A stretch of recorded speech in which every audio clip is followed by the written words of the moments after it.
जब अपने काले कारनामों को छुपाने के लिए कोई जगह नहीं मिलती, कहता हम ब्रिगेडियर उस्मान के परिवार के लोग हैं। इस माफिया परिवार का ब्रिगेडियर उस्मान के परिवार से कोई संबंध नहीं है, कोई संबंध नहीं। जो कहता झूठ बोलता है। एक और अयोध्या में रामलला विराजमान हुए और दूसरी तरफ माफिया को मिट्टी में मिलाने का काम भी हुआ।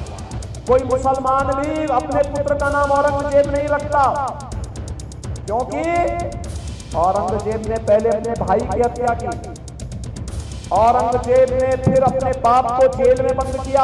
एक कांग्रेस और समाजवादी पार्टी का जो गठबंधन है ना, इनमें अब औरंगजेब की आत्मा घुस गई है। इसलिए ये विरासत टैक्स के नाम पर आप पर जजिया कर लगाना चाहते हैं। अब तो पटाखा जोर से फट जाए तो पाकिस्तान सफाई देता है, कहता साहब मेरा हाथ नहीं है, कहता है मेरा हाथ नहीं है। यहां का भी माफिया है। जब अपने काले कारनामों को छुपाने के लिए कोई जगह नहीं मिलती, कहता हम ब्रिगेडियर उस्मान के परिवार के लोग हैं। बहन और भाइयों, इस माफिया परिवार का ब्रिगेडियर उस्मान के परिवार से कोई संबंध नहीं है, कोई संबंध नहीं। जो कहता झूठ बोलता है। इससे कोरा झूठ कोई नहीं हो सकता है। इससे कोरा झूठ अगर समाजवादी पार्टी कहे, समाजवादी पार्टी कहे कि हमने राम मंदिर बना दिया, क्या आप मानेंगे? क्या मानेंगे? क्या? अरे राम भक्तों पर गोली चलाने वाले मंदिर क्या बनाएंगे? आतंकवादियों के पैरोकार और माफियाओं के सामने घुटने टेकने वाले राम मंदिर का निर्माण और आपको सुरक्षा क्या प्रदान करेंगे? सुशासन और कानून के राज की बात क्या कर सकते हैं लोग? और इसीलिए हम लोग आए आपके पास।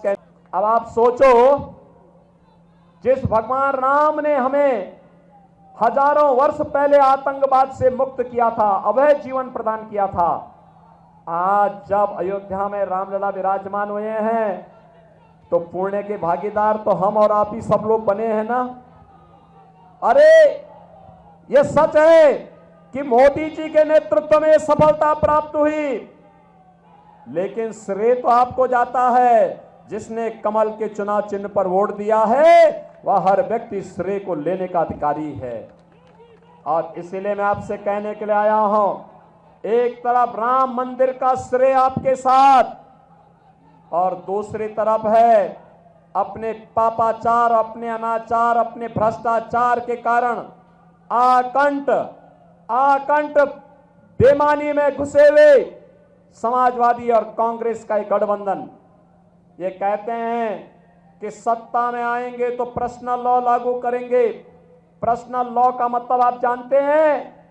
पर्सनल लॉ का मतलब तालिबानी शासन। बहन और भाइयों, हम घोषणा करते हैं, भारत बाबा साहब भीमराव अंबेडकर के द्वारा बनाए गए संविधान से चलेगा। भारत अपने यहां शरिया कानून लागू नहीं होने देगा। बहन और भाइयों, ये शरिया कानून है। पर्सनल लॉ का मतलब क्या?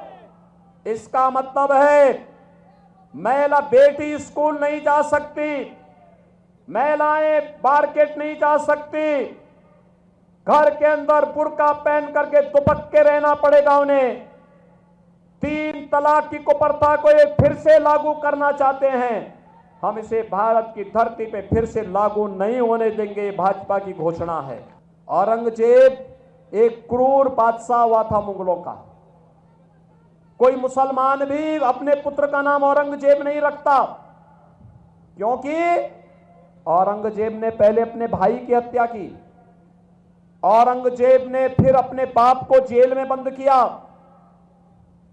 औरंगजेब का बाप शाहजहां, ये वही शाहजहां है जिसने आगरा का किला बनाया, आगरा का ताजमहल बनाया था। और ताजमहल बनाने वाला शाहजहां अंतिम जीवन एक एक बूंद पानी के लिए तरसते तरसते मर गया।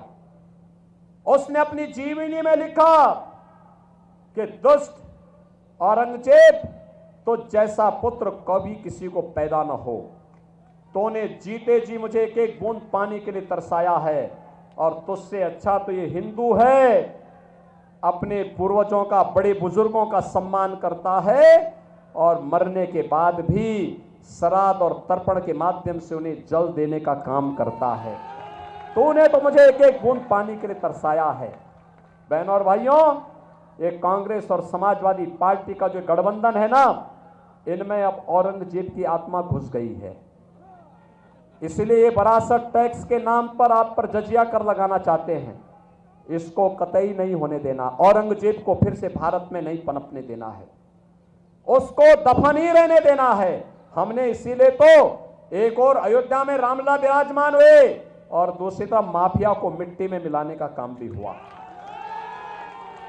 ये दोनों काम एक साथ चले हैं, तब उत्तर प्रदेश में शांति हुई है। आज पर्व और त्योहारों के दिन कोई दंगा करता है क्या? आज कोई कर सकता है क्या? बेटी और व्यापारी की सुरक्षा के लिए कोई खतरा बनेगा क्या?